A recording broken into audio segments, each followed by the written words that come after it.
A weathered Wyoming rancher found a dying Sioux warrior woman, barely breathing, in his storm cellar by sunrise. 50 mounted braves had surrounded his cabin with war paint fresh and rifles loaded. The wind howled across the frozen plains of Copper Ridge like the breath of some ancient god, carrying with it the scent of snow and the promise of death.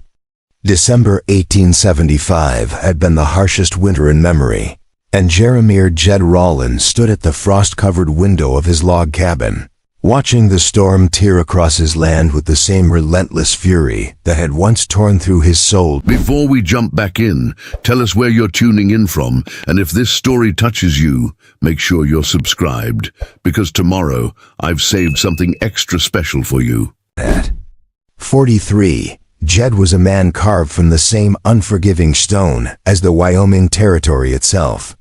His face bore the deep lines of someone who had seen too much, the kind of weathering that came not just from sun and wind, but from the weight of memories that refused to fade. His beard, once the color of prairie grass, had gone steel gray. In the 5 years since he'd claimed this isolated stretch of land, his hands, permanently stained with the honest dirt of ranch work, bore calluses that told the story of a man who had built everything he owned with his own sweat and determination. The cabin itself was a testament to his stubborn survival. Built from logs he'd cut and dragged himself, chinked with mud and moss to keep out the brutal Wyoming winters, it sat like a fortress against the elements. Inside, the space was Spartanly furnished but meticulously organized, a single room dominated by a stone fireplace that Jed had constructed rock by rock, shelves lined with carefully rationed supplies, and a bed that had known only one occupant. For longer than he cared to remember, this was his sanctuary, his prison, his penance.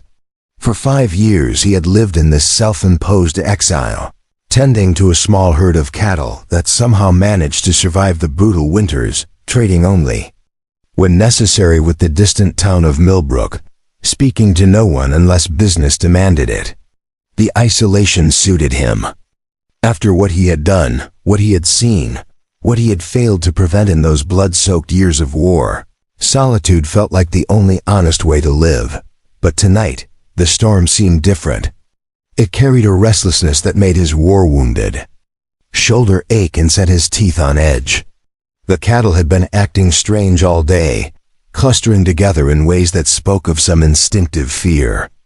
Even his dog, Rex, a loyal German shepherd who had been his only companion through the long Wyoming winters, had been whining and pacing by the door since sundown. Jed pulled his coat tighter and stepped outside into the howling wind. The cold hit him like a physical blow, but he pushed through it, his breath forming crystalline clouds in the freezing air. He needed to check on the cattle one more time before the storm reached its full fury. The barn was only 50 yards away, but in weather like this, it might as well have been 50 miles. He had made it halfway across the yard when Rex began barking frantically, not the usual alert bark that meant predators or strangers, but the desperate, urgent sound of an animal that had found something terrifying. Jed followed the sound, his boots crunching through snow that was already knee-deep, toward the storm cellar he had dug behind the cabin, the cellar door, which he was certain he had secured that morning, stood slightly ajar. Snow had blown inside, creating a small drift against the wooden steps. But it wasn't the open door that made Yet's blood run cold. It was the trail of blood that led down into the darkness, dark crimson drops that looked black against the white snow. Jed drew his Colt revolver with the practiced ease of a man who had drawn it too many times before. He approached the cellar cautiously, every instinct screaming danger. The blood trail was fresh, still liquid despite the freezing temperature, which meant whoever had left it was either still alive or had died very recently. He descended the wooden steps slowly, his gun raised, his eyes adjusting to the darkness. The storm cellar was small, meant to store root vegetables and preserved foods through the winter. But huddled in the far corner, barely visible in the dim light filtering through the open door, was a figure that made Yet's breath catch in his throat. It was a woman, but not like any woman he had ever seen. She was tall and lean, built like a warrior, with long black hair that cascaded over her shoulders in intricate braids adorned with feathers and beads. Her skin was the color of burnished copper, and even in her unconscious state, her face held a fierce nobility that spoke of royal blood. She wore buckskin clothing that was both practical and beautiful, decorated with intricate beadwork that seemed to tell stories in colors and patterns. But it was her injuries that made Yet's stomach clench with recognition. She had been shot at least twice, and the wounds were fresh. Blood soaked through her clothing, staining the beadwork dark. Her breathing was shallow and labored, and her skin had the gray pallor of someone who had lost too much blood. More troubling still were the marks on her wrists, rope burns that spoke of recent captivity. Someone had bound her, probably tortured her, and she had somehow escaped. The question was, escape from whom? Jed holstered his gun and knelt beside her, his hands moving with the practiced efficiency of a man who had tended wounded soldiers in a dozen battlefields. He checked her pulse, first weak but steady. Then he examined her wounds, his experienced eye cataloging the damage. The bullet in her shoulder had passed through cleanly, but the one in her side was still lodged, dangerously close to vital organs. She stirred as he touched her, her eyes fluttering open. They were the color of dark amber, filled with intelligence and something else, a wildness that spoke of vast horizons and untamed spirit. When she saw him, her hand moved instinctively toward the knife at her belt, but she was too weak to draw it. "Easy," Jed said quietly, his voice carrying the calm authority he had once used to steady frightened soldiers. "I'm not going to hurt you. You're safe." She studied his face with the intensity of someone trying to read his soul, searching for any sign of deception or threat. When she spoke, her voice was barely above a whisper, but it carried the musical quality of her native language. "Water," she said in heavily accented English. "Please." Jed nodded and climbed back up the cellar steps, returning moments later with his canteen. He helped her sit up, supporting her weight as she drank deeply. The water seemed to revive her slightly, bringing some color back to her cheeks. "What's your name?" he asked gently. "Winona," she replied, her voice stronger now. "Winona Stormfeather. I'm Jed Rollins. This is my land." He gestured toward the cabin above. "Who did this to you?" Winona's eyes hardened, and for a moment, Jed saw not a wounded woman, but a fierce warrior. "Buffalo soldiers," she said, the words dripping with contempt. "They came to our winter camp, said we were off the reservation, said we were hostiles." Jed felt a familiar knot form in his stomach. The Buffalo Soldiers, the all-black cavalry regiments that patrolled the frontier. He had served alongside them during the war, good men doing a difficult job. But he had also heard rumors of units that had gone beyond their orders, commanders who saw every Native American as an enemy to be eliminated rather than people to be protected. "Where is your camp?" he asked. "Was in the valley beyond the ridge," Winona said, gesturing weakly toward the north. "Now it is ashes and blood." The implications of her words hit Jed like a physical blow. If what she was saying was true, if Buffalo soldiers had massacred a peaceful winter camp, then she was not just a wounded woman. She was a survivor of genocide. And if her people came looking for her, they would be looking for justice, for revenge, for war. "How many of your people escaped?" he asked. Winona's eyes filled with tears, but her voice remained steady. "Some, the warriors who were hunting, the scouts who were watching the passes. They will come looking for survivors. And when they find you here, they will think you are responsible," she said simply. "They will think you are part of the killing." Jed was quiet for a long moment, processing the implications. He was harboring a survivor of what sounded like a massacre on his land, in his storm cellar. When her people came looking for her, and they would come, they would find her in the care of a white man. Preparing and narrating this story took us a lot of time, so if you are enjoying it, subscribe to our channel. It means a lot to us now. Back to the story. In their eyes, he would be guilty by association. The smart thing to do would be to take her to the nearest town, turn her over to the authorities, and let them sort it out. The safe thing would be to put her back out in the storm and pretend he had never found her. The practical thing would be to protect himself and his property. But as Jed looked into Winona's eyes, he saw something that made all practical considerations irrelevant. He saw the same haunted expression he had carried for 5 years, the look of someone who had witnessed unspeakable horrors and somehow survived. He saw a kindred spirit, a fellow exile, a person who understood the weight of bearing witness to humanity's capacity for evil. "Well," he said finally, "I guess we'll deal with that when the time comes." He helped her to her feet, supporting her weight as they climbed out of the storm cellar. The wind had picked up even more, and the snow was falling so heavily that visibility was reduced to mere feet. Rex trotted alongside them, his tail wagging now that he understood they were helping rather than hunting. Asterisk, asterisk. Inside the cabin, Jed helped Winona to his bed, the only comfortable place in the small space. He built up the fire until it roared with warmth, then set about gathering his medical supplies. He had become skilled at treating wounds during the war, and he had maintained a well-stocked medical kit for treating injured cattle and the occasional accident. "I need to remove the bullet," he told her, laying out his instruments. "It's going to hurt." Winona nodded, her jaw set with determination. "I have endured worse." Jed believed her. As he worked, she told him about the attack on her camp.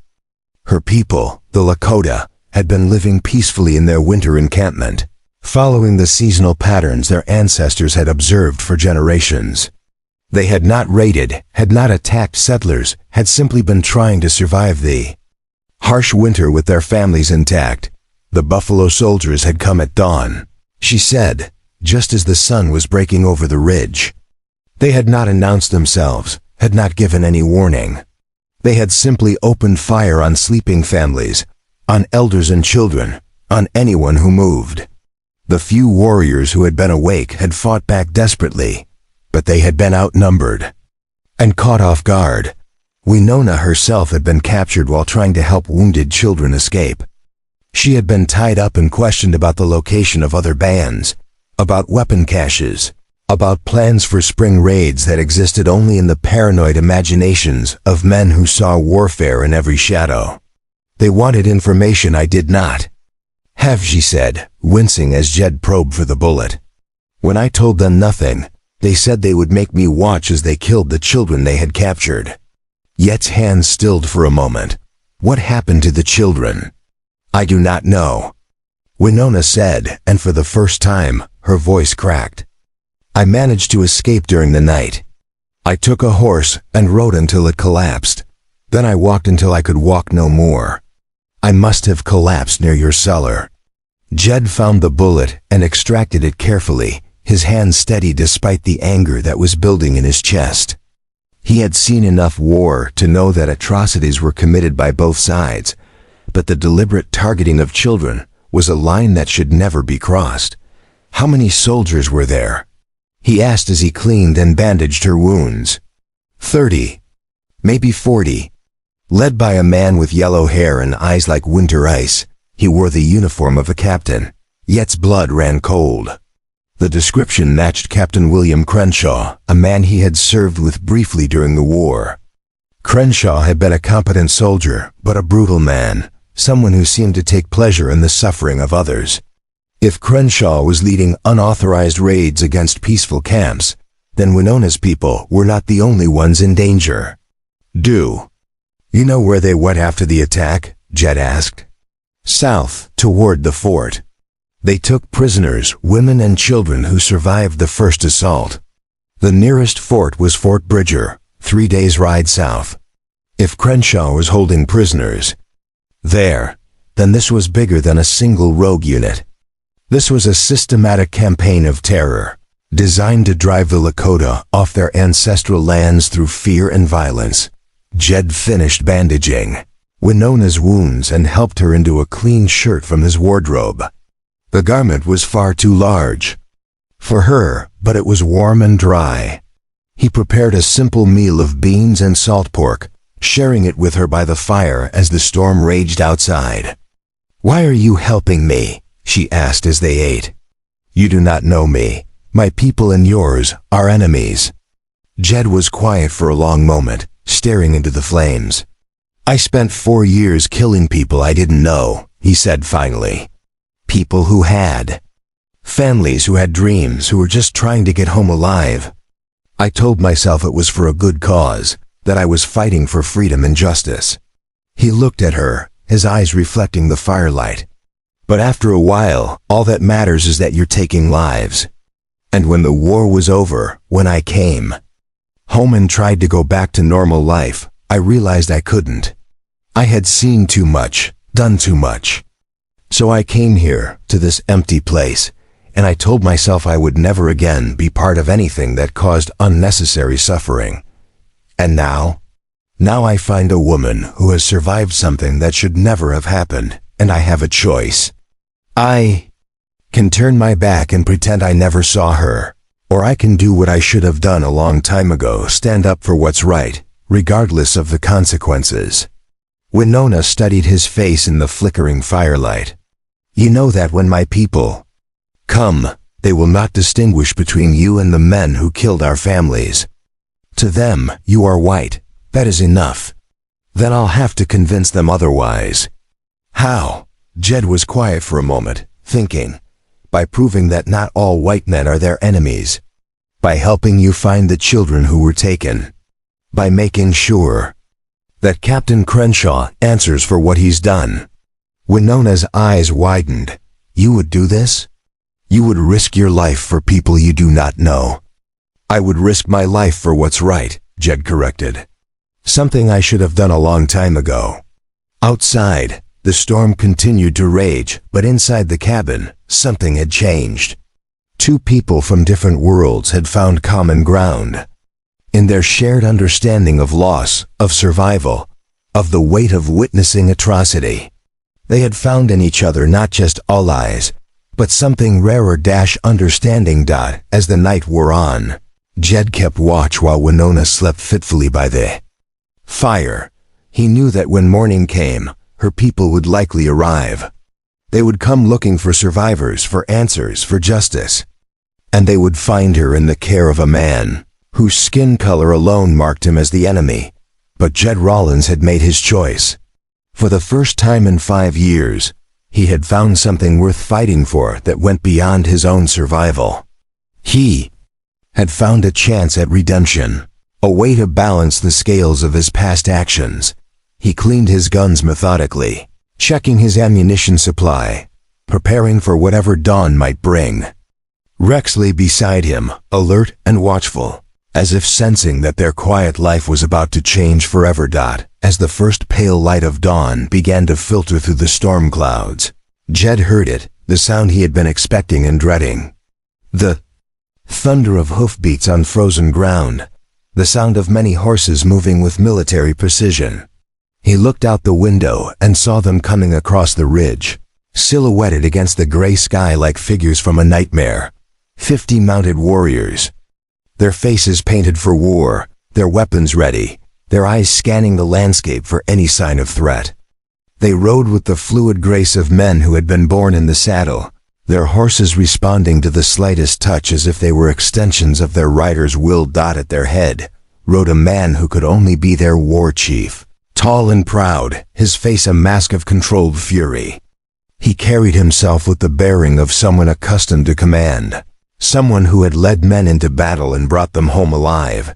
They had found Winona's trail, and it led directly to Yet's cabin. The moment of reckoning had arrived. The war party spread out in a perfect circle around Yet's cabin, their horses moving with the silent precision of wolves surrounding wounded prey. Each warrior was painted for battle, their faces marked with the sacred symbols of their individual totems: lightning, Bolts, bear claws, eagle feathers, and war medicine that spoke of supernatural protection and deadly intent.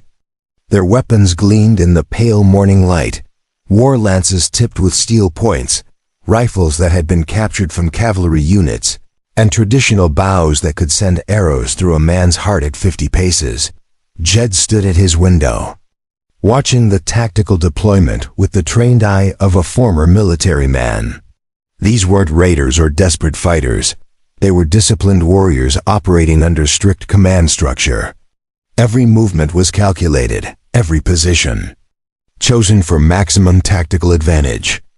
They had left him no avenue of escape, no blind spots to exploit, no weaknesses to target. The war chief remained motionless at the head of the formation, his presence commanding even in stillness. He was a man in his late 30s, Jed estimated, with the bearing of someone who had earned his leadership through proven courage rather than hereditary right. His face was painted with intricate patterns that seemed to shift and flow in the morning light, and his eyes held the cold focus of a predator who had found his quarry.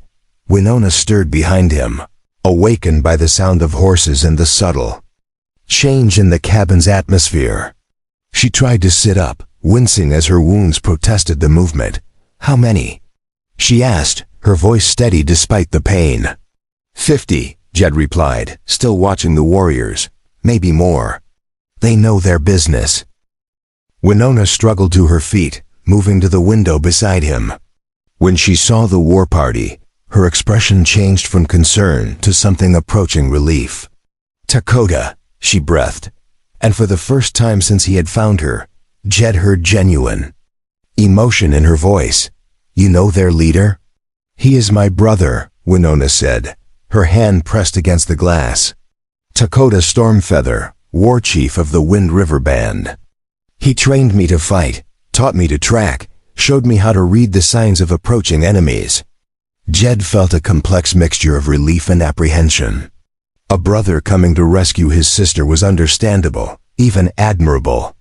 But a war chief, who found his sister in the care of a white man, after their people had been massacred by other white men, would not be inclined toward mercy or negotiation. "Will he listen to you?" Jed asked. Winona was quiet for a moment. "Dakota is a good man, but he is also a war chief. His first duty is to his people, not to family. And right now, his people are dead or scattered because of men who look like you." The war chief raised his hand, and the circle of warriors began to close slowly, their horses stepping carefully through the snow. It was a classic maneuver, designed to tighten the noose while maintaining overwhelming firepower advantage. Jed recognized the tactic from his cavalry days. It was meant to demonstrate superior numbers, while offering the surrounded party a chance to surrender before the final assault. "I need to go out there," Jed said, reaching for his coat. "That would be suicide," Winona said sharply. "They will fill you with arrows before you can speak. Then what do you suggest?" Winona considered for a moment, then moved toward the door. "I go first, alone. I must show them that I am alive and unharmed, that you are not my captor. In your condition, you can barely stand. I am Lakota," she said with fierce pride. "I have endured worse than bullet wounds." Before Jed could protest further, Winona opened the cabin door and stepped into the morning light. The reaction was immediate and dramatic. Several warriors raised their weapons, but Dakota's sharp command froze them in place. The war chief's painted face showed no emotion, but his eyes blazed with something that might have been hope. Winona walked slowly toward the center of the circle, her movements deliberate and proud despite her obvious pain. She spoke in rapid Lakota, her voice carrying clearly across the snow-covered ground. Jed couldn't understand the words, but he could read the emotional undertones: relief, grief, anger, and something else that sounded like a formal report. Dakota dismounted and walked toward his sister, his movements controlled but tense. When they met in the center of the circle, he did not embrace her as Jed had expected. Instead, he examined her wounds with clinical detachment, his hands checking her bandages and assessing her condition. The conversation that followed was intense and rapid, with Winona gesturing frequently toward the cabin. Several times, Dakota's gaze fixed on the doorway where Jed stood watching. The war chief's expression remained unreadable, but the grip on his war lance tightened perceptibly. Other warriors began to speak, their voices adding to the discussion.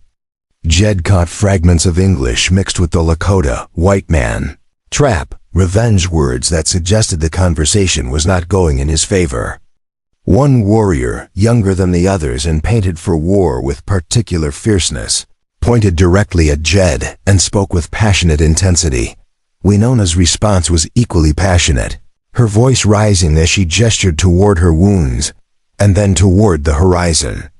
She was telling them about the massacre, Jed realized, about the Buffalo Soldiers, and the slaughter of their people. She was explaining how she had escaped, how she had found shelter in a storm cellar, how he had saved her life. But the young warrior was not convinced. He continued to argue, his words becoming more heated. Finally, Dakota raised his hand for silence. The war chief spoke quietly to his sister, then turned and walked directly toward the cabin. Jed stepped outside to meet him, his hands visible and empty of weapons. At close range, Dakota was even more imposing, tall and lean, with the kind of physical presence that came from years of combat and command. His war paint was intricate and meaningful, each symbol telling a story of victories won and enemies defeated. "You are the one who found my sister," Dakota said in English that was accented but clear. "I am," Jed replied. "She was wounded and near death. I did what any decent man would do." "Decent?" Dakota's eyes flashed. "Your people showed no decency when they burned our lodges and killed our children. Why should you be different?" "Because I am different," Jed said firmly. "I had nothing to do with the attack on your camp. I've been living alone on this land for 5 years, bothering no one, asking nothing from anyone. Yet you are white. You wear the same skin as the men who murdered our families. And you wear the same skin as the warriors who have raided settlements and killed innocent settlers." Jed replied, "Does that make you responsible for every act of violence committed by every Native American in the territory?" Dakota's hand moved to his knife, but he didn't draw it. "You dare to compare the actions of my people to the massacre of children? I dare to suggest that judging a man by his race rather than his actions is exactly the kind of thinking that led to the massacre of your people," Jed said. "Your sister can tell you what condition she was in when I found her. She can tell you how I treated her wounds, gave her shelter, shared my food. Does that sound like the behavior of a man who means her harm?" The war chief studied him for a long moment, his dark eyes seeming to look directly into Yet's soul. "My sister tells me you speak of helping us find the children who were taken. She says you know the leader of the soldiers who attacked us." "I know him," Jed confirmed, "Captain William Crenshaw. I served with him during the war. He's a brutal man, but he's also a practical one. If he took prisoners, it's because he believes they have value either as information sources or as leverage." "And you would help us recover them?" "I would help you recover them," Jed said without hesitation. "What was done to your people was wrong. If I can help make it right, I will." Dakota glanced back at his warriors, then at his sister. When he looked at Jed again, something in his expression had changed. "You speak of making things right. But my warriors have ridden hard for 2 days, following the trail of blood and death that leads to your door. They see their sister in the care of a white man, and they want immediate justice." "What kind of justice?" "They want to know if you were part of the attack. They want to know if you helped the soldiers. They want to know if you can be trusted or if you should be killed where you stand." Jed felt the weight of 50 pairs of eyes upon him. He understood the position Dakota was in, caught between his desire to believe in his sister's judgment and his responsibility to warriors who had lost everything and wanted Someone to pay for their losses. How do I prove my innocence? Jed asked. You don't, Dakota said bluntly. In our culture, actions prove a man's character, not words. If you truly wish to help us, you will come with us to find the children. You will guide us to this captain, Crenshaw, and you will stand beside us when we face him. And if I refuse, then my warriors will assume you are guilty, and they will act accordingly. Jed understood the choice being offered. He could cooperate and possibly survive, or he could resist and certainly die. But more than that, he could see the pain in Dakota's eyes, the weight of leadership that demanded he make impossible decisions, while his people lay dead and his children remained captive. I'll come with you, Jed said, but I have conditions. Several warriors raised their weapons at his words, but Dakota gestured for them to remain calm. You are hardly in a position to make demands. I'm not making demands, Jed clarified. I'm offering terms of partnership. If we're going to work together, we need to understand each other. Speak. First, your sister needs time to heal. She's lost a lot of blood, and her wounds are serious. Pushing her too hard could kill her. She is stronger than you think. She's also more valuable than you realize. She's the only witness to the massacre who escaped. If we're going to bring Crenshaw to justice, we'll need her testimony. Dakota considered this. What else? Second, this has to be done legally. I know you want revenge, but if you simply kill Crenshaw, you'll bring the entire cavalry down on what's left of your people. We need to expose what he's done, get the authorities involved, make sure he's held accountable through proper channels. White man's justice, Dakota said with contempt. Human justice, Jed corrected. The kind that might actually prevent this from happening again. The war chief was quiet for a long moment. Around them, the warriors waited with the patience of men accustomed to their leader's deliberate decision-making process. Finally, Dakota spoke. You speak of justice and proper channels. But tell me, white man, if it were your children who had been taken, your family who had been murdered, would you trust the same system that allowed it to happen to provide justice? The question hit Jed like a physical blow. He thought of his own experiences with military justice, of the orders that had been given and followed, of the atrocities that had been committed in the name of duty and then quietly forgotten. No, he said honestly, I probably wouldn't. But I'd still try, because the alternative is an endless cycle of violence that destroys everyone it touches. Dakota nodded slowly. You speak honestly. That is more than most white men offer. He turned to his warriors and spoke in rapid Lakota. The discussion that followed was intense, with several warriors clearly objecting to whatever he was proposing. Finally, the war chief raised his hand for silence. We will accept your partnership, he said to Jed. But understand this, you are not our leader. You are our guide and our guarantee of safe passage through white settlements. If you betray us, if you lead us into a trap, if you prove false in any way, you will die slowly and painfully. Understood, Jed said. And if we recover our children and find that you have lied about helping us, the same fate awaits you. I wouldn't expect anything less. Dakota extended his hand and Jed took it. The handshake was firm and brief, sealing an alliance born of necessity rather than trust. How long do we have? Jed asked. What do you mean? Before the army realizes what happened and sends out search parties. Before other settlements hear about the massacre and demand military action. Before this becomes a full-scale war. Dakota's expression darkened. The messenger birds were sent yesterday. By now, every fort and settlement within 100 miles knows that the Lakota are on the warpath. They will assume we started the violence, that we attacked first.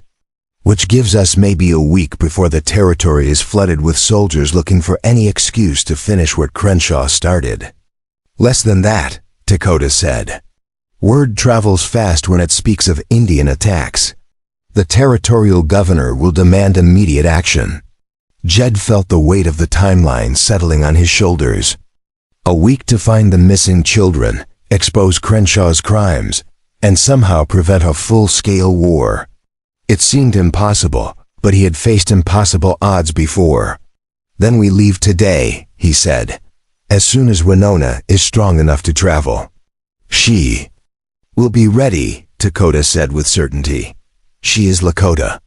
We do not have the luxury of extended recovery time." As if summoned by her brother's words, Winona appeared in the doorway.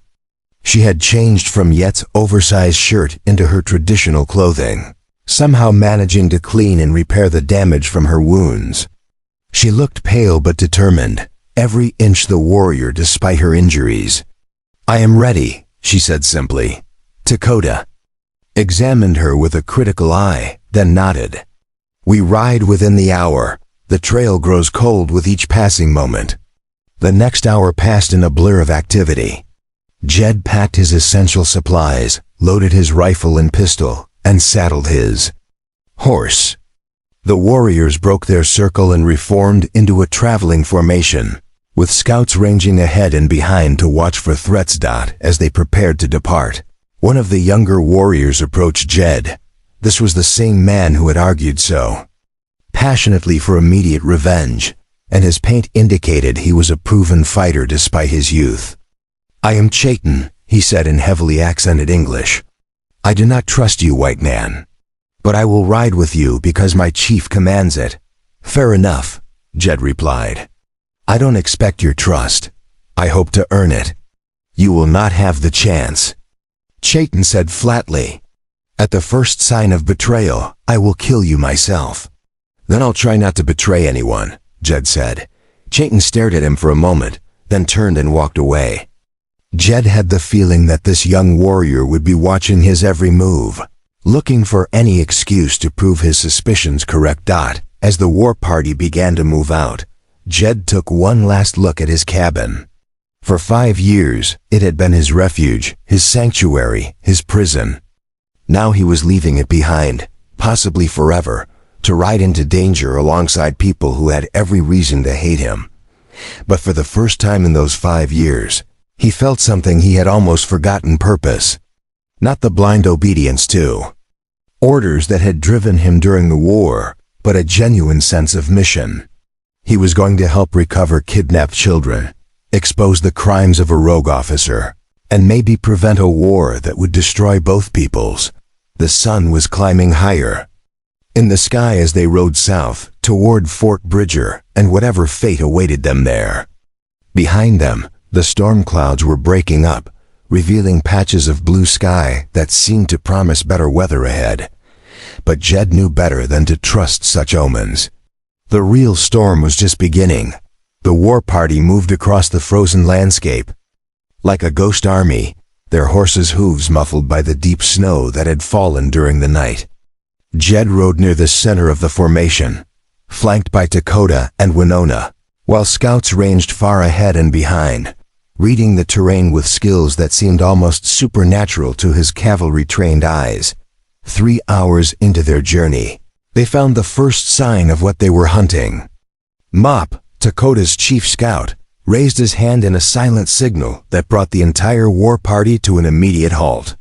The scout was a lean, weathered man whose face bore the ritual scars of a Vision Quest survivor, and his eyes held the sharp focus of a predator who had spent decades tracking both animal and human prey. Moppy dismounted and knelt beside what appeared to be nothing more than disturbed snow. But as he brushed away the white powder with practiced movements, the story hidden beneath began to reveal itself. Horse tracks, dozens of them, leading south in a tight formation that spoke of military discipline. Boot prints where riders had dismounted, the scattered remnants of a cold camp, and something else that made Yet's blood run cold. "Children's moccasins," Mop said in English, his voice carrying the weight of terrible knowledge. "Small ones. They stopped here to rest the horses and water them at the creek." Dakota dismounted and examined the tracks himself, his trained eye reading details that would have been invisible to most white men. "How many children?" he asked in Lakota. "8, Mop replied. "Maybe 9, all young, under 12 winters." Winona slid from her horse despite her wounds, her face pale but determined. She moved to the edge of the camp and knelt beside a small depression in the snow. When she looked up, her eyes blazed with a fury that made even the hardened warriors step back. "They bound them," she said, her voice barely controlled. "Tied them like animals. Look here, rope marks in the snow where they struggled." Jed studied the scene with growing horror. The tracks told a story of systematic cruelty that went far beyond military necessity. The children had been kept apart from each other, prevented from communicating, probably terrorized into submission. This wasn't about gathering intelligence or maintaining prisoners. This was about breaking their spirits. "How long ago?" Dakota asked. 12 hours, Map said with certainty. "Maybe less. They are moving slowly because of the children. We are gaining on them." But Chayton, the young warrior who had made his distrust of Jed so clear, pointed to something else entirely. "Look there," he said, gesturing toward the eastern edge of the camp. "Fresh tracks, someone else was here. Someone who came after the soldiers left." The scout examined the new tracks with intense concentration. These were different unshod horses, riders who moved with the fluid grace of people born to the saddle. "Crow," he said finally. 6 warriors. They followed the soldiers. "Trail just as we are doing." Dakota's expression darkened. The Crow were traditional enemies of the Lakota, and their presence complicated an already dangerous situation. "Are they hunting the soldiers or hunting us?" "Both," Winona said grimly. "If Crow warriors are tracking this war party, they know. We will follow. They can attack the soldiers and blame it on us, or they can attack us and claim they were defending the white children. Either way, we take the blame," Jed said, understanding the political implications. "And either way, it gives the army an excuse to launch a full-scale campaign against your people." The realization hit all of them at the same moment. They weren't just racing to rescue kidnapped children. They were racing to prevent a war that would destroy both the Lakota and any chance of justice for the original massacre. "We need to move faster," Dakota said, remounting his horse. "If the Crow reach the soldiers first, everything we are trying to accomplish will be lost." The war party pushed forward at a pace that tested both horses and riders. The terrain grew more treacherous as they moved south, with rocky outcroppings and narrow passes that forced them to ride single file. Jed found himself impressed by the discipline of the warriors, who maintained their formation and alertness despite the punishing pace. As they rode, Winona began to share more details about the night of the massacre, filling in gaps that painted an even more disturbing picture of Captain Crenshaw's actions. "The attack had been carefully planned," she said, with the soldiers arriving just before dawn when the camp's defenses were at their weakest. "They knew our routines," she told Jed as they navigated a particularly treacherous section of trail. "They knew which lodges held the elders, which held the children. They knew where the warriors slept and where the horses were kept. This was not a random attack. Someone had given them detailed intelligence." "Someone from your own people?" Jed asked. "Or someone who had been watching us for weeks," Winona replied. "Either way, it means Crenshaw has been planning this for a long time. The children weren't taken as an afterthought. They were always part of his plan." The implications were staggering. If Crenshaw had been planning this attack for weeks or months, then he had support from higher levels of command. This wasn't the action of a rogue officer. It was part of a systematic campaign to drive the Lakota from their traditional hunting grounds. "Why the children specifically?" Jed asked. "Because they are the future," Dakota said, having overheard their conversation. "Kill the warriors, and new ones will grow up to take their place. Kill the elders, and their knowledge dies with them. But take the children, Force them to forget their language and their culture, and you kill the people without firing another shot. Jed had heard about the government's policy of taking Native American children and placing them in boarding schools, designed to civilize them. But he had never considered it as a weapon of war, a systematic method of cultural destruction that was perhaps more effective than bullets. Where would Crenshaw take them, he asked. Fort Bridger, initially, Winona said, but from there, probably east to one of the boarding schools. Carlisle, maybe, or the one in Kansas. Not if we catch him first, Dakota said grimly. They rode in silence for several miles, each lost in their own thoughts about what they might face when they caught up with the soldiers. The landscape around them began to change with the high plains giving way to more broken country, filled with ravines and hidden valleys. It was in one of these valleys that they encountered the first sign of the Crow War Party. Mapp raised his hand again, bringing the column to a halt.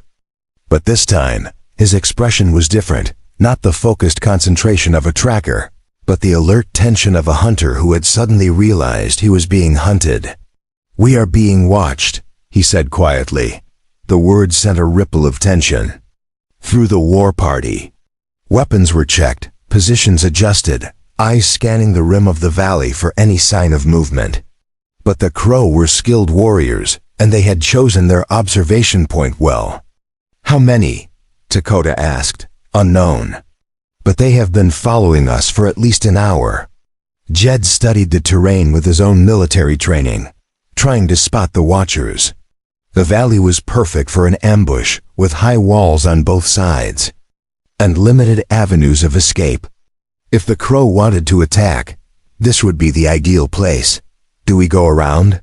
he asked. "No," Dakota said firmly. "Going around would cost us hours we don't have, and it would show weakness. Then we're riding into a trap, maybe, or maybe they are simply watching to see what we do. The Crow are not stupid.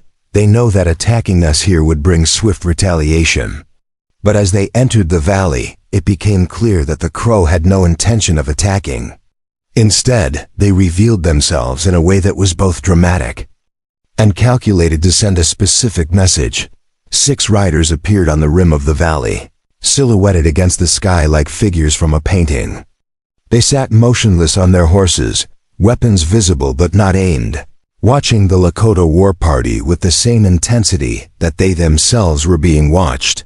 The lead rider, distinguished by an elaborate war bonnet and the confident bearing of a proven war chief, raised his hand in a gesture that was neither friendly nor hostile.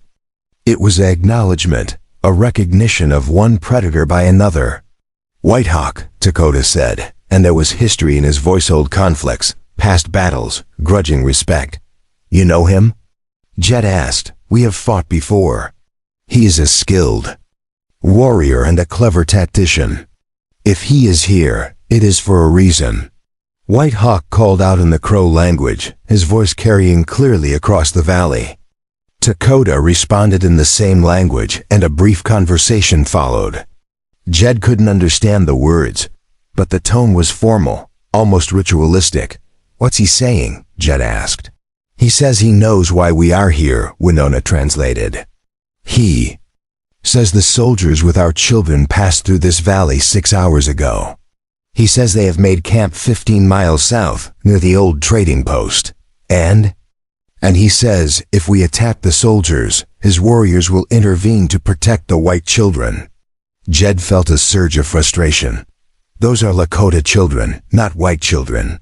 To the Crow, they are bargaining chips," Dakota explained. "If they can rescue white children from Lakota warriors, they gain favor with the army. If they can blame us for the soldiers' deaths, they remove a rival and gain access to our hunting grounds. So what do we do?" Dakota was quiet for a long moment, weighing options that all seemed to lead to disaster.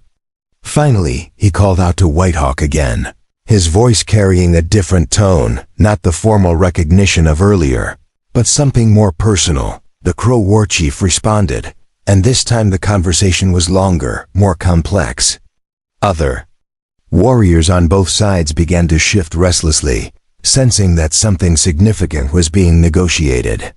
"What now?" Jed asked. "I have made him an offer," Dakota said. "A challenge.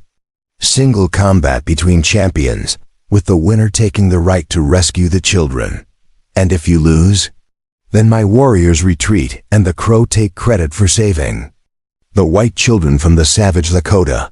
And if you win, then the Crow withdraw and allow us to complete our mission without interference." Jed stared at him.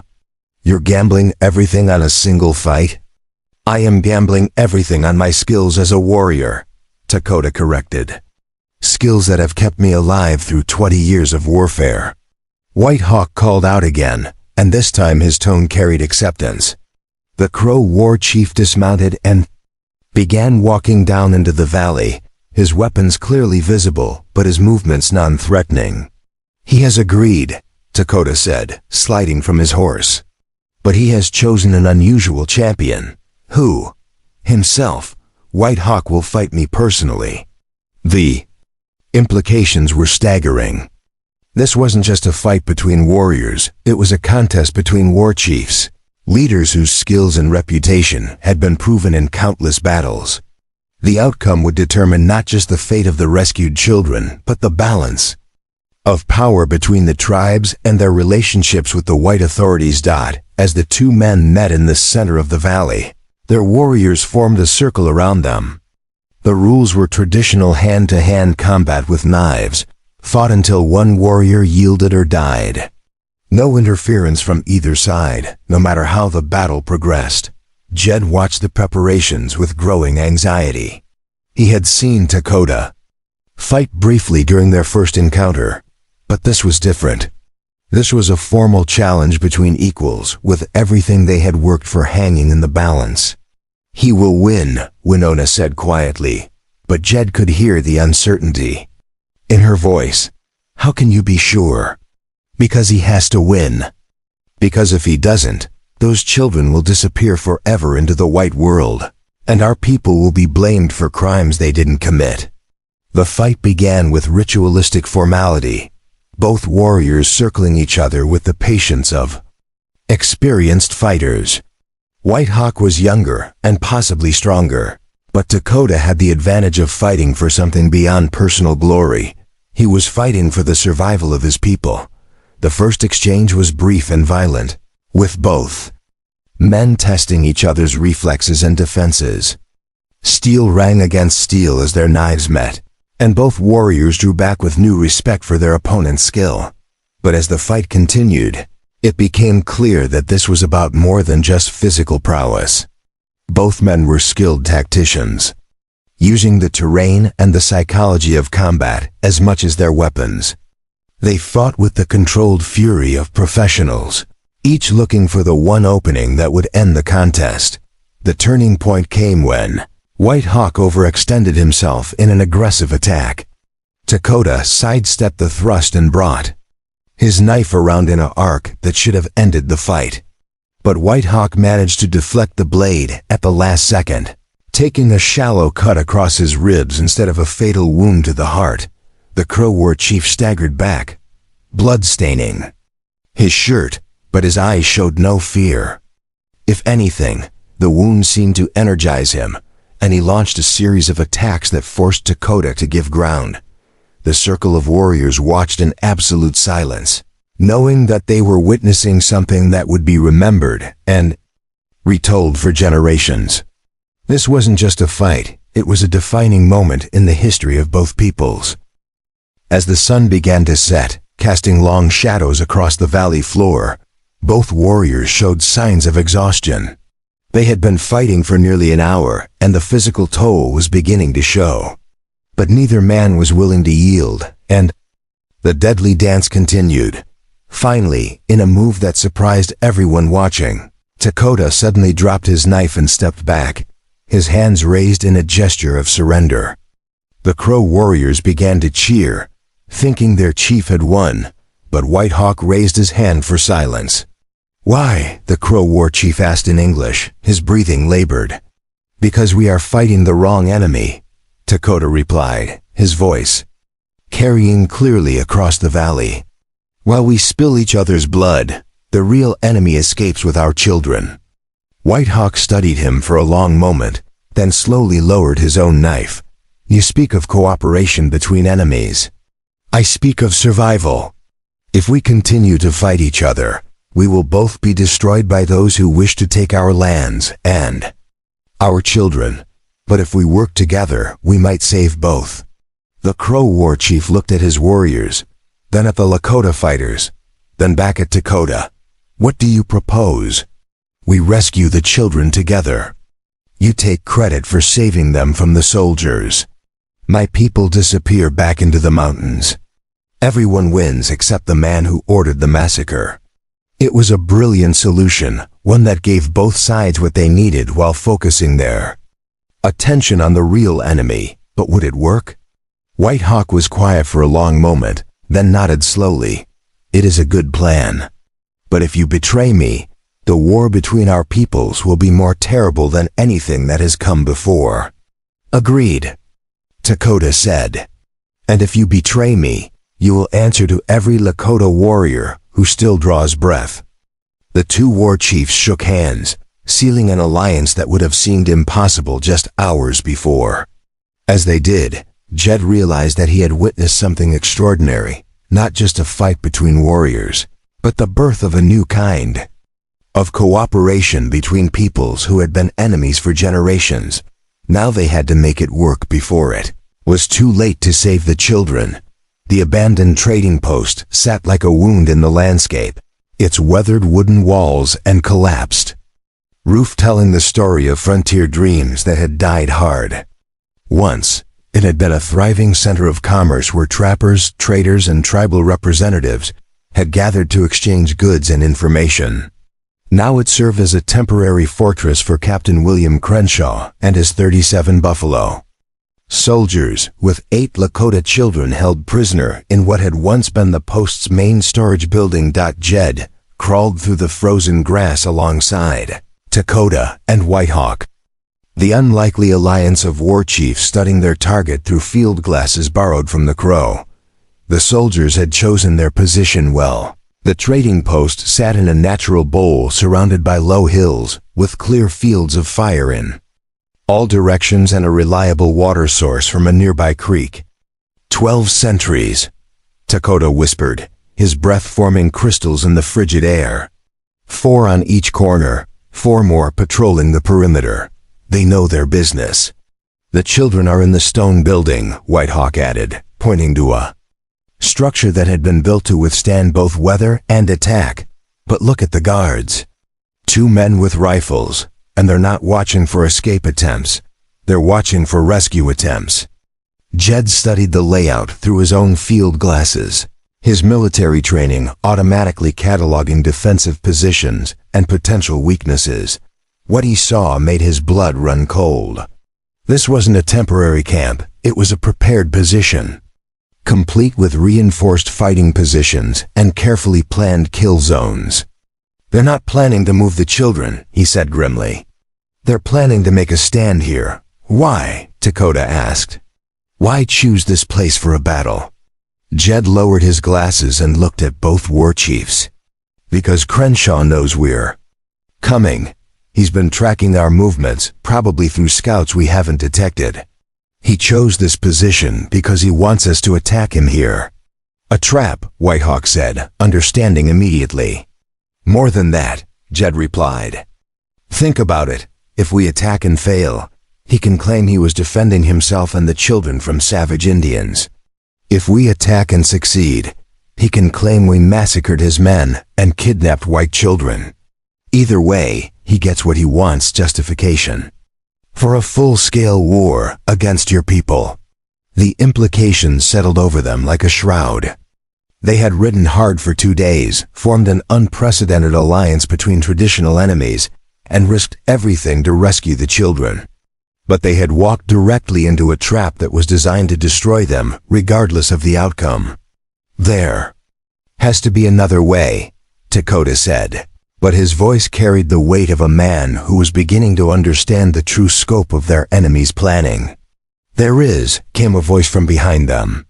All three men spun around to find themselves face to face with a figure that seemed to have materialized from the frozen earth itself. It was a woman, elderly but alert, wearing the traditional dress of a Lakota medicine woman.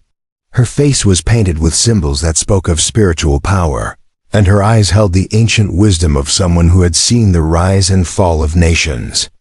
Grandmother, Winona breathed, emerging from behind a nearby boulder where she had been keeping watch. "I thought you were dead."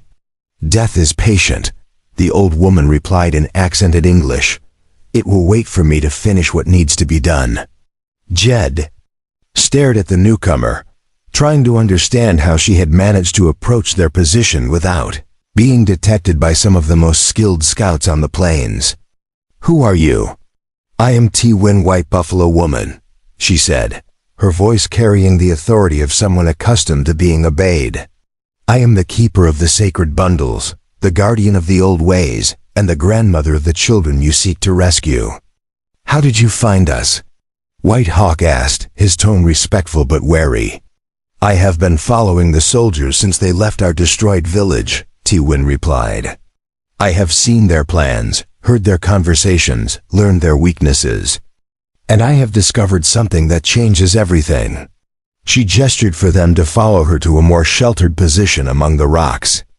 Once they were concealed, she opened a leather pouch and withdrew a collection of items that made Yet's heart skip a beat: official military documents, sealed orders, and what appeared to be correspondence between high-ranking officers.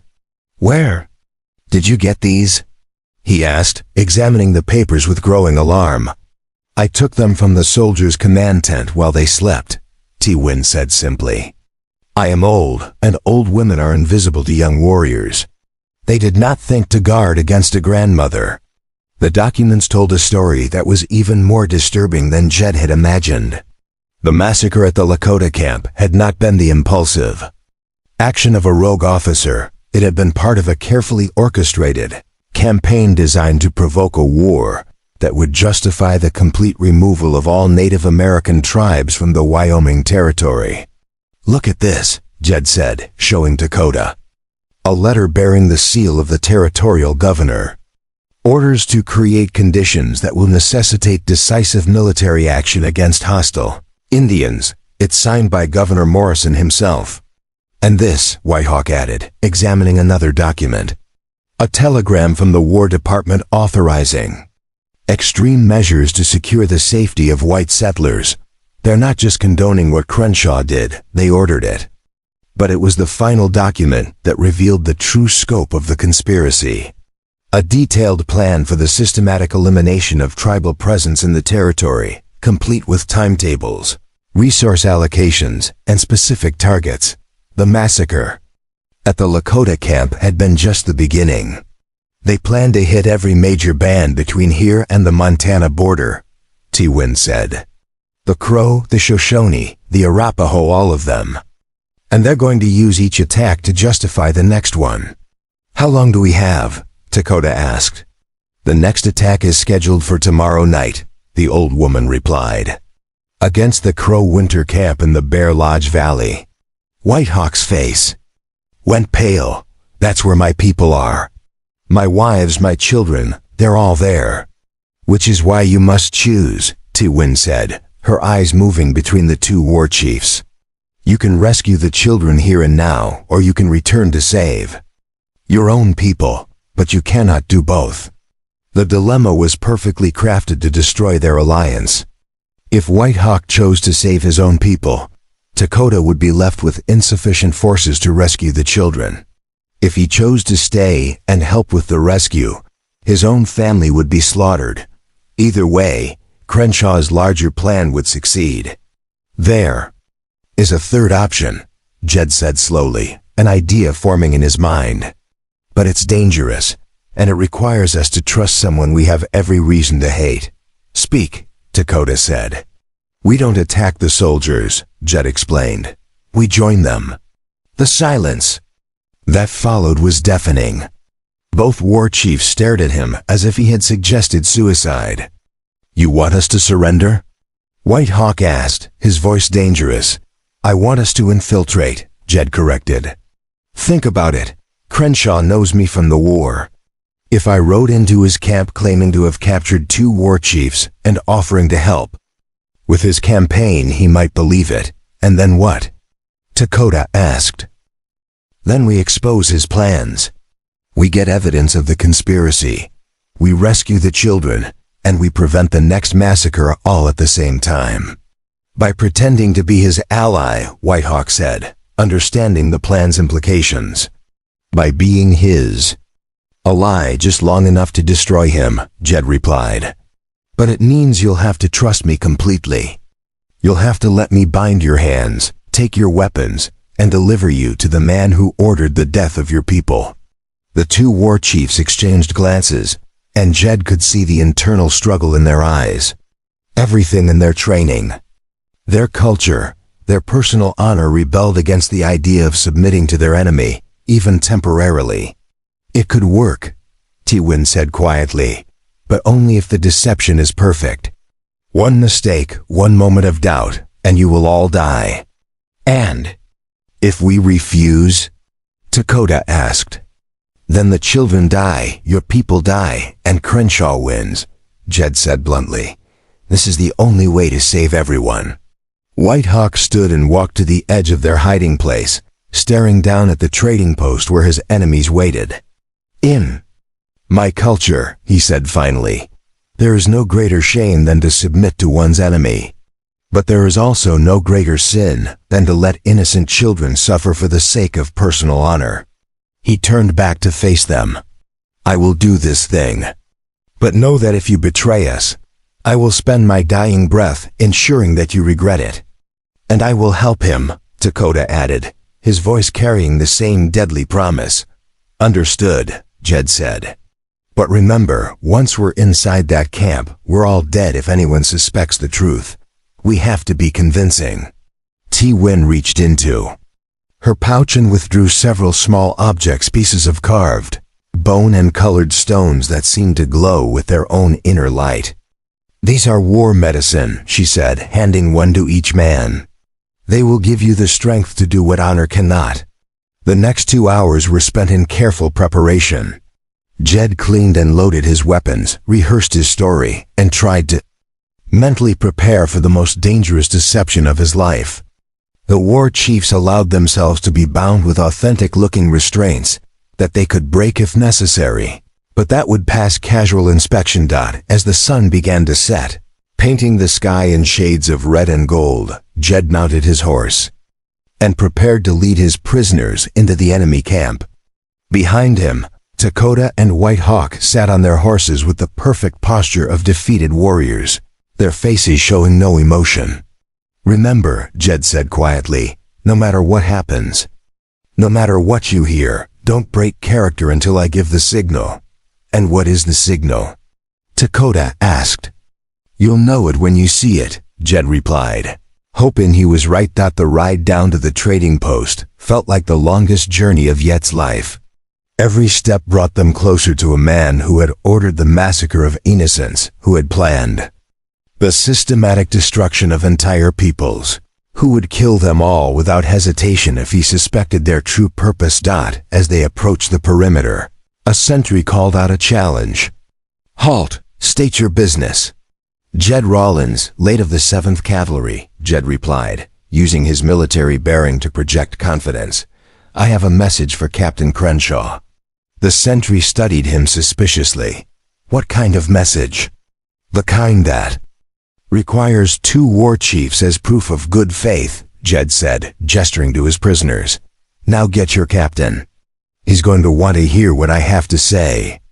Minutes later, Captain William Crenshaw emerged from the trading post's main building, and Jed felt his blood turn to ice.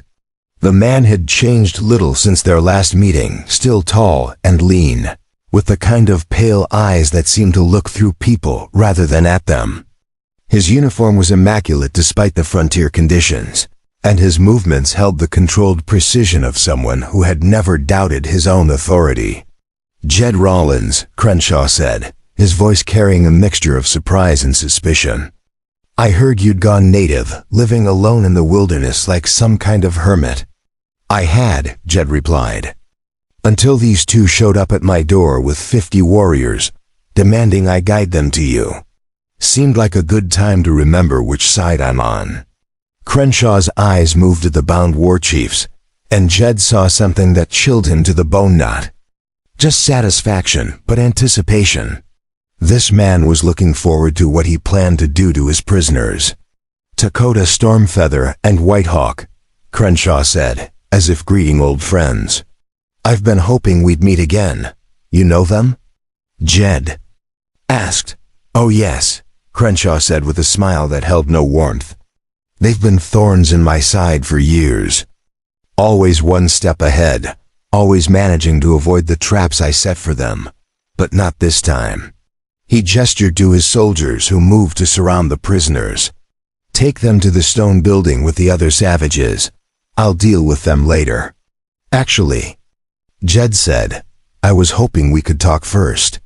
About the bigger picture. About what comes next. Crenshaw studied him for a long moment, then nodded. Very well. But first, I want to know, how did you capture them? These are not men who surrender easily. Jed launched into the story he had prepared, describing a fictional battle in which he had helped the soldiers defeat a combined war party through his knowledge of Native American tactics. He spoke with the confidence of a man who had nothing to hide, embellishing details that he knew would appeal to Crenshaw's ego. Impressive, Crenshaw said when he finished, and timely. I could use someone with your skills for the next phase of operations, which is the complete pacification of the Wyoming Territory, Crenshaw replied, his eyes gleaming with fanatic fervor. By the time I'm finished, there won't be a hostile Indian left between here and the Canadian border.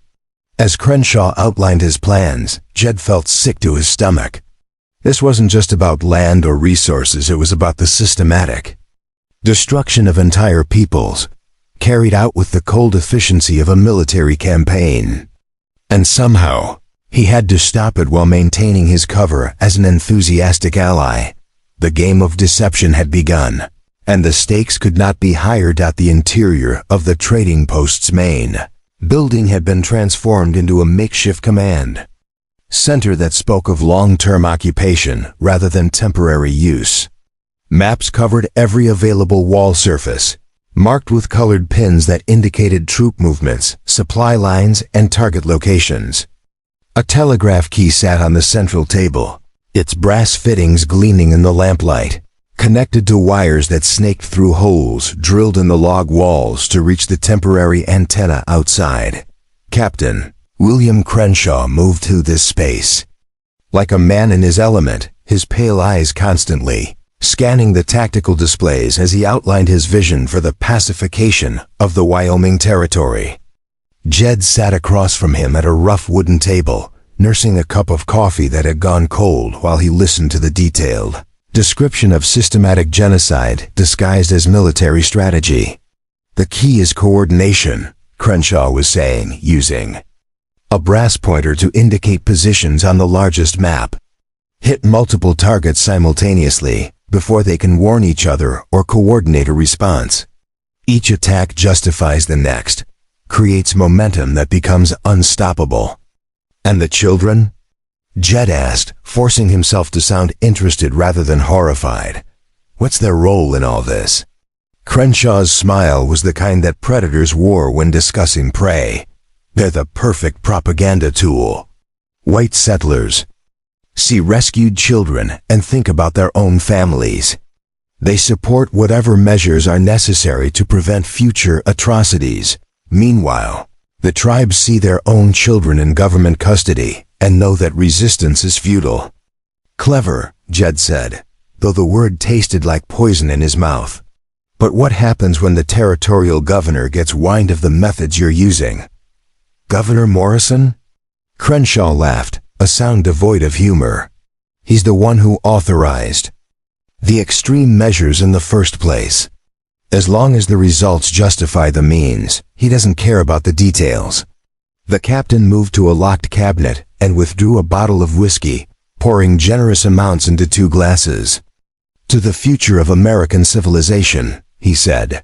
Raising his glass in a toast, Jed forced himself to drink, using the burning sensation to mask his disgust. Around them, the sounds of the military camp continued, sentries calling out their positions, horses snorting and stamping in the cold, the low murmur of soldiers settling in for the night. "I want you to see something," Crenshaw said, finishing his whiskey and standing. "Something that will help you understand the scope of what we're accomplishing here." He led Jed outside into the frigid night air, past the sentries and toward the stone building where the children were being held. The structure had once been the trading post's main warehouse, built of native stone and designed to withstand both harsh weather and potential attacks. Now it served as a prison, its windows barred and its single door guarded by 2 armed soldiers. "Private Henderson," Crenshaw called to one of the guards. "I want to show Mr. Rawlins our young guests." The soldier unlocked the heavy wooden door, revealing the interior of what had become a nightmare. 8 Lakota children, ranging in age from perhaps 6 to 12, sat huddled against the far wall. They were bound with rope, their faces gaunt from hunger and exhaustion, their eyes reflecting the kind of terror that came from witnessing unspeakable things. But it was their silence that struck Jed most forcefully. These were children who should have been laughing, playing, learning the stories of their people. Instead, they sat in absolute quiet, having learned that any sound might bring punishment. "Beautiful, aren't they?" Crenshaw said, his voice carrying a perverse satisfaction. "Pure potential, waiting to be shaped into proper Americans. In 10 years, they won't even remember their savage names." Jed fought to keep his expression neutral, but inside, his soul was burning. These weren't strategic assets or propaganda. Tools, they were terrified children who had watched their families die, and were now facing a fate that might be worse than death. One of the children, a girl who couldn't have been more than 8, looked up at him with eyes that held intelligence and desperate hope. She whispered something in Lakota, so quietly that only Jed could hear it. "What did she say?" Crenshaw asked. "I don't speak their language," Jed lied, though he had understood perfectly. She had asked if he was there to take them home. "No matter," Crenshaw said, closing the door. "They'll learn English soon enough. The important thing is that they're here, safe from the corruption of savage culture." As they walked back toward the main building, Yet's mind raced. The children were in worse condition than he had expected, and any rescue attempt would have, to account for their weakened state. Moreover, the guard rotation was heavier than their reconnaissance had indicated. At least 6 soldiers were specifically assigned to prisoner detail. "Tell me about tomorrow night," Jed said, trying to sound casual. "The operation against the Crow camp." Crenshaw's eyes sharpened. "How did you know about that?" "You mentioned it during your briefing," Jed said smoothly. "Said something about hitting multiple targets in sequence." "Ah, yes." Crenshaw relaxed slightly. "The Bear Lodge Valley operation. We'll move out at midnight with 40 men, hit the camp just before dawn. By sunrise, the Crow will be finished as a fighting force. And if they resist, then we'll have another tragic example of savage violence to justify our methods," Crenshaw replied. "Either way, we accomplish our objectives." They returned to the command center, where Crenshaw began showing Jed the detailed plans for the Crow attack. The operation was meticulously planned, with multiple contingencies and specific assignments for each unit. It was the work of a skilled military mind, perverted to the service of genocide. "I want you to come with us," Crenshaw said suddenly. "Your knowledge of Indian tactics could be invaluable." Yet's blood ran cold. If he accompanied the attack force, he would be unable to help with the rescue operation. But refusing might arouse suspicion. "I'm honored by the invitation," he said carefully, "but I think I could be more useful here. Someone needs to watch the prisoners and coordinate communications." "Perhaps you're right," Crenshaw mused. "And it would give you a chance to interrogate our war chief prisoners." They might have information about other band locations. The mention of Dakota and White Hawk sent a chill through Yet's spine. In his focus on the children, he had temporarily forgotten about the two war chiefs who were depending on him to maintain their cover. Where are they being held? He asked. In the root cellar beneath the storage building, Crenshaw replied. Secure location, easy to guard. I was planning to question them myself, but if you're interested ... very interested, Jed said. I have some experience with interrogation techniques. Excellent. But remember, I want them alive for the time being. Dead martyrs are less useful than living examples. As the evening progressed, Jed found himself deeper in the web of deception. He participated in planning sessions, offered tactical advice, and generally played the role of an enthusiastic ally. But with each passing hour, the weight of his situation grew heavier. He was surrounded by 37 trained soldiers, all of whom believed he was their comrade. Two war chiefs were depending on him to maintain their cover while planning their escape. 8 children were being held in conditions that grew more desperate with each passing day. And in less than 24 hours, an entire Crow village would be attacked unless he could find a way to prevent it. Near midnight, as the camp settled into its night routine, Jed finally got his chance to visit the imprisoned war chiefs. The root cellar was accessed through a trap door in the storage building's floor, leading to a small underground chamber that had once been used to store vegetables during the trading post's operational years. Dakota and White Hawk were bound hand and foot, sitting back to back in the cramped space.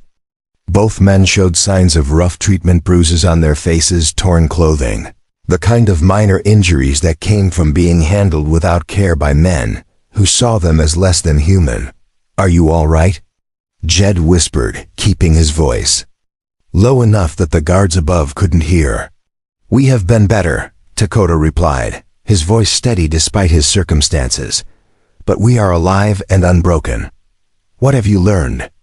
White Hawk asked. Jed quickly outlined what he had discovered, the scope of the conspiracy, the planned attack on the Crow camp, the condition of the children, and the heavy guard presence. The attack force leaves at midnight tomorrow, he said. That reduces the garrison to less than 20 men.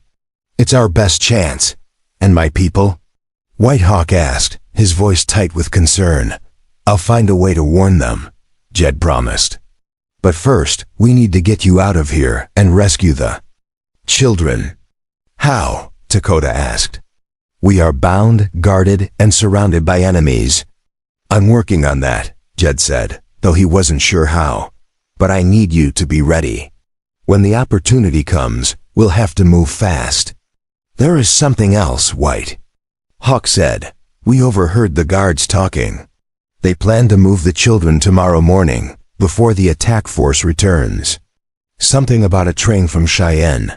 Jed felt his heart sink. If the children were moved by train, they would disappear into the vast network of government boarding schools, never to be seen by their families again. Where are they taking them? He asked. We do not know, Dakota replied. But we heard mention of papers, official documents that would make the transfer legal. Adoption papers, Jed realized.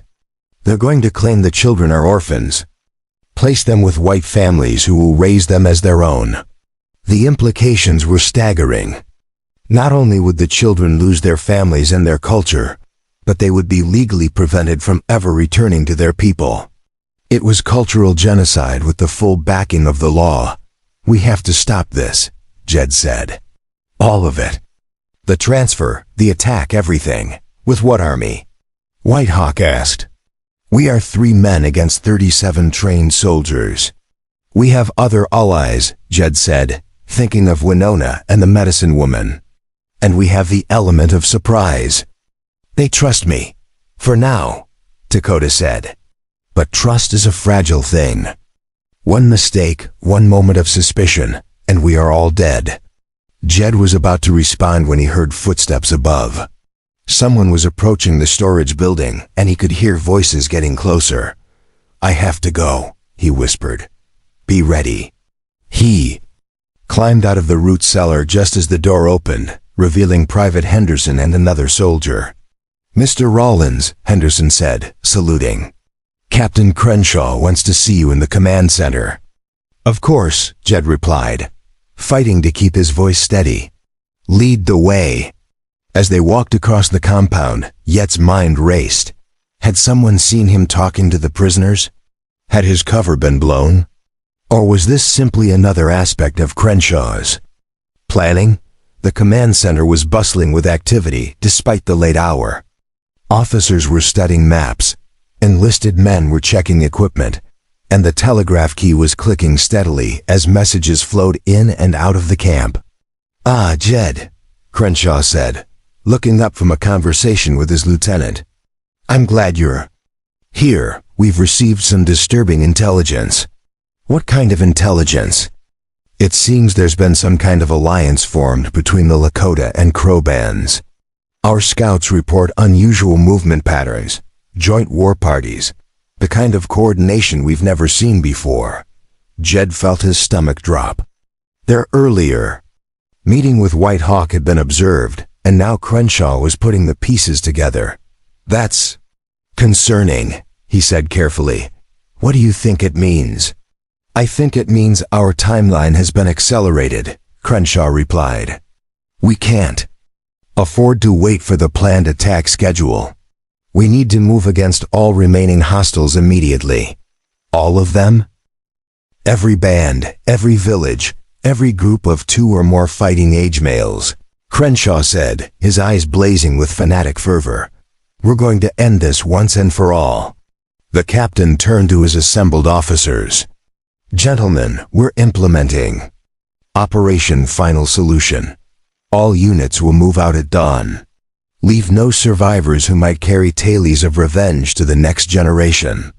As the officers dispersed to prepare their men, Jed realized that his careful plans had just become meaningless. The attack wasn't scheduled for tomorrow night. It was happening in less than 6 hours. And it wasn't just targeting the Crow camp, it was targeting every Native American group in the territory. The final phase of genocide was about to begin, and he was trapped in the heart of the killing machine with no way to stop it. But as he looked around the bustling command center, seeing the officers planning their campaign of extermination, Jed made a decision that would change everything. He couldn't stop the attacks from happening, but he could ensure that they failed in their ultimate objective. The war chiefs had been right. Sometimes the only way to defeat an enemy was to become something more dangerous than they were. And Jed Rollins was about to become the most dangerous thing of all. A man with nothing left to lose, and everything to fight for. The final confrontation was about to begin. The first pale light of dawn was creeping over the eastern mountains when Jed made his move. The camp buzzed with pre-attack preparations as soldiers cleaned weapons, loaded ammunition, and prepared for what they believed would be the final phase of their campaign. In the chaos of departure, no one noticed the lone figure moving purposefully through the shadows toward the telegraph station. Jed had spent the remaining hours of darkness in careful preparation. He had memorized the guard rotations, identified the locations of all weapons and ammunition, and most importantly, he had composed a series of messages that would change the course of history. The telegraph key sat before him now, its brass contacts gleaming in the lamplight, connected to a network that could reach every military post and government office in the territory.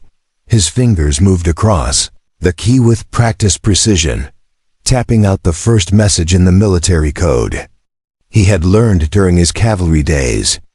The recipient was Colonel James Morrison at Fort Laramie, the territorial commander who had the authority to override Crenshaw's orders. Urgent: stop Captain Crenshaw operating without authorization. Stop systematic massacre of peaceful villages. Stop children held as prisoners. Stop request immediate investigation. Stop Major Jeremiah Rollins. Stop. The second message went to the territorial governor's office in Cheyenne, outlining the evidence of the conspiracy and demanding immediate intervention. The third went to the newspaper offices in Denver and Salt Lake City, ensuring that the story would reach civilian authorities who might act when military channels failed. As he sent the final message, Jed heard footsteps approaching the telegraph station. He quickly shut down the equipment and moved to the window, watching as Captain Crenshaw emerged from the command center with his assault force. 30 men, armed and mounted, ready to carry out the systematic destruction of every Native American. "Camp within a 100-mile radius, Rawlins," Crenshaw called out, spotting him through the window. "I want you to coordinate communications while we're gone. Any reports of hostile activity, any requests for reinforcement, you handle them." "Understood, Captain," Jed replied. Stepping outside to face the man who had ordered the death of innocents, Crenshaw mounted his horse and looked down at Jed with eyes that reflected the cold satisfaction of a predator about to feed. "By sunset, this territory will be cleansed of the savage menace. Our children will inherit a land free from the threat of Indian violence." "And if there are survivors?" Jed asked. "There won't be," Crenshaw said simply. "We've learned from past mistakes. This time we finish the job." As the attack force rode out, disappearing into the morning mist, Jed felt the weight of responsibility settling on his shoulders. He had perhaps 6 hours before they reached their targets. 6 hours to rescue the children, free the war chiefs, and somehow prevent the massacre of entire villages. The camp that remained was lightly defended at only 7 soldiers, including the guards at the children's prison and the men watching Dakota and Whitehawk. But they were alert, well-armed, and positioned to respond quickly to any threat. Jed moved first to the stone building where the children were held.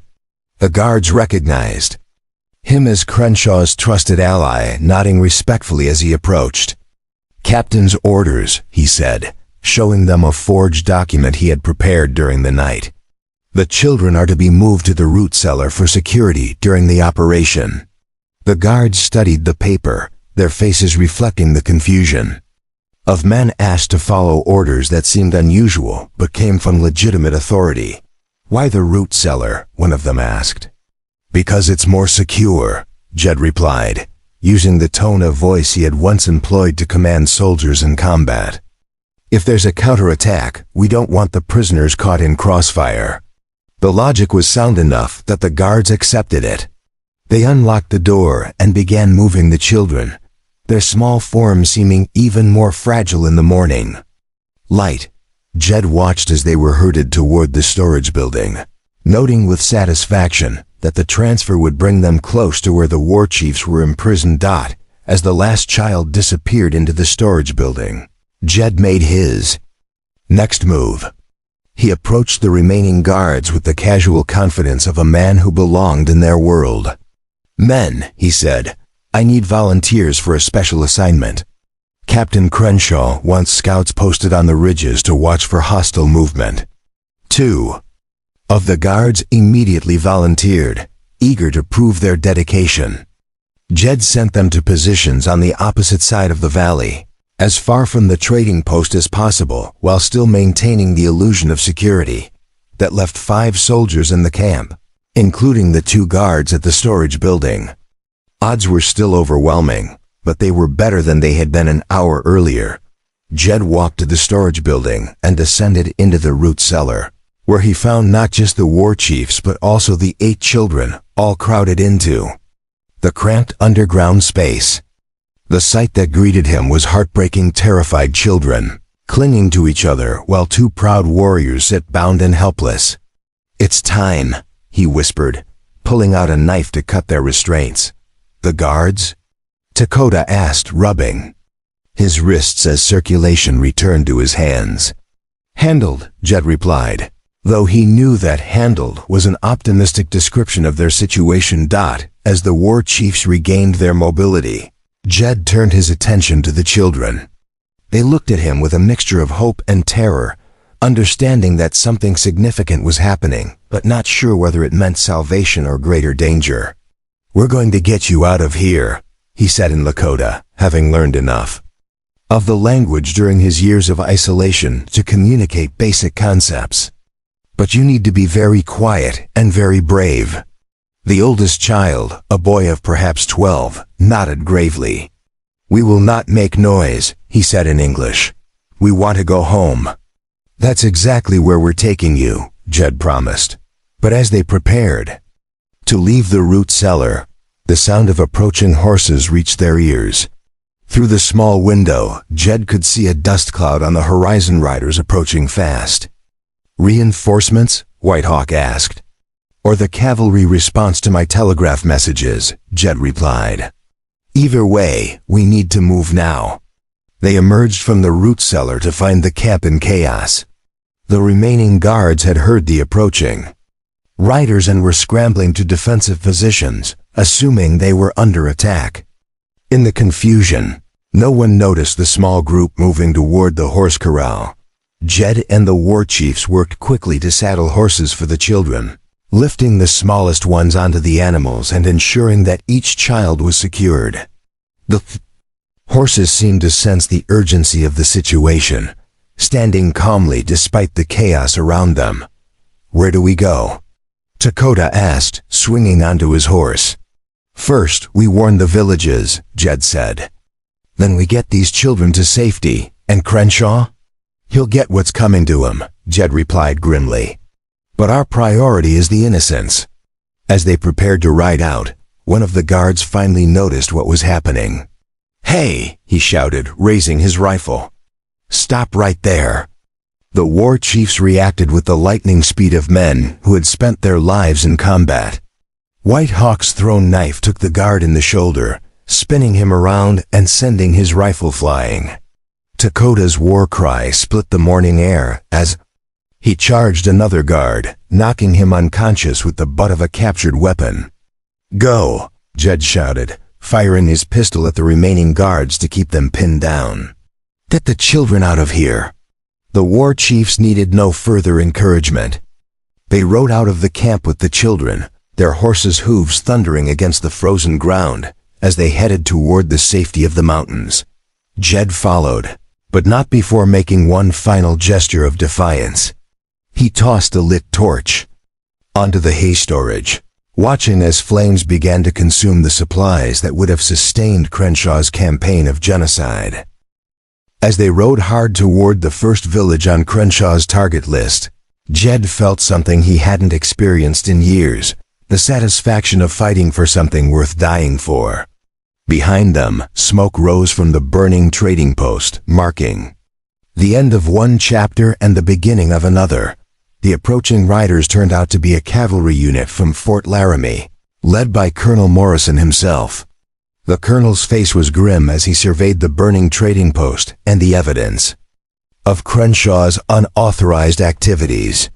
"Major Rollins," Morrison called out, recognizing Jed despite his civilian clothes.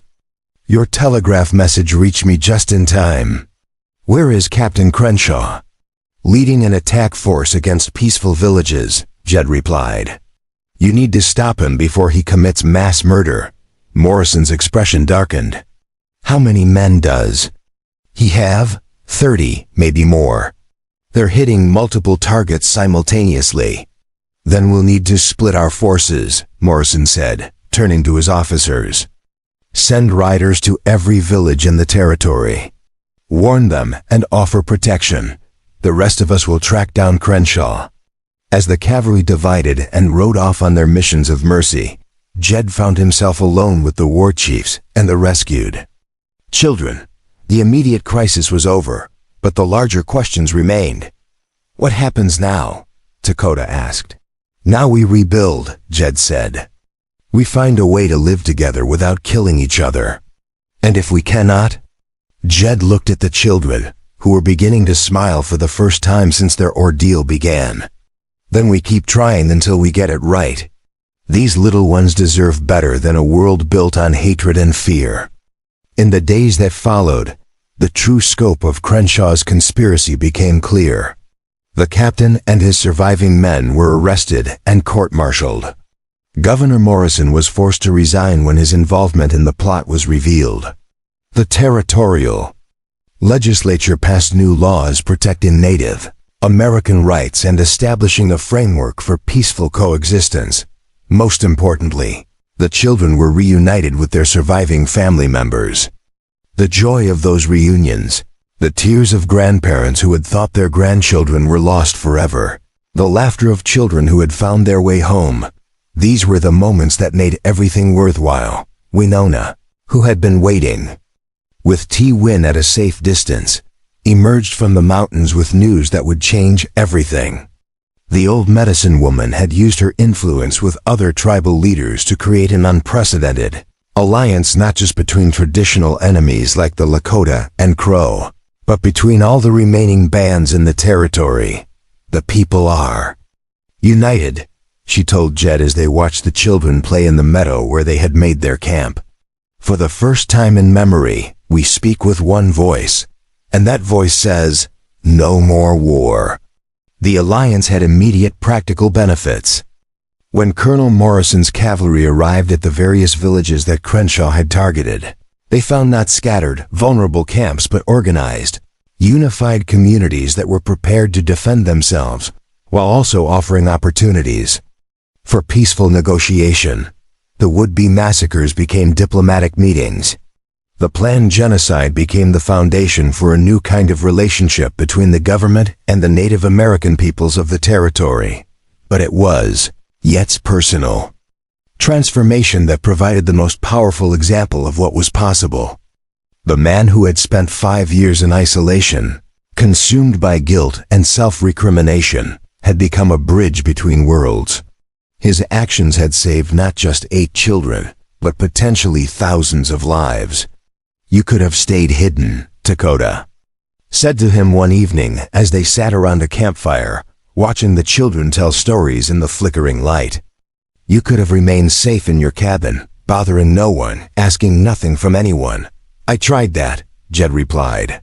It didn't work. Turns out you can't hide from your conscience forever. And now? Jed looked around at the mixed group gathered. Around their fire, Lakota and Crow warriors sharing food and stories, white cavalry officers learning traditional songs, children of all backgrounds playing together in the growing darkness. Now I know what I was meant to do, he said. Not just survive, but help others do the same. Not just endure, but create something better. White Hawk, who had been listening to the conversation, spoke up. In my culture, we have a saying, the greatest warrior is the one who wins without fighting. You have shown us what that means. I had good teachers, Jed said, looking at the 2 war chiefs who had trusted him with their lives. You both showed me that courage isn't about being unafraid. It's about doing what's right despite the fear.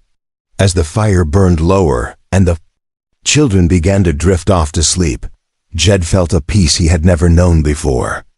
The guilt that had driven him to the Wyoming wilderness was gone, replaced by a sense of purpose that seemed to expand with each passing day. He had come to the frontier as a broken man seeking isolation. He was leaving it as a healer, a teacher, a bridge between peoples who had been enemies for generations.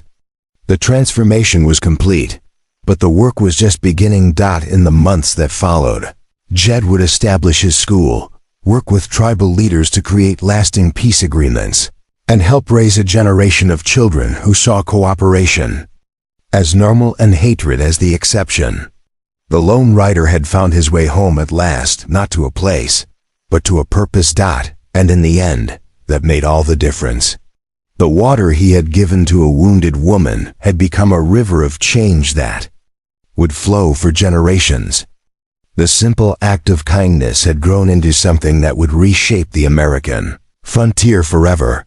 The children's laughter carried on the wind, a sound that spoke of hope, of possibility, of a future where people could choose understanding over violence, cooperation over conflict, love over hatred. It was the sound of a better world being born, one small act of courage at a time. Up next, you've got 2 more standout stories right on your screen. If this one hit the mark, you won't want to pass these up. Just click and check them out. And don't forget to subscribe and turn on the notification bell so you don't miss any upload from us.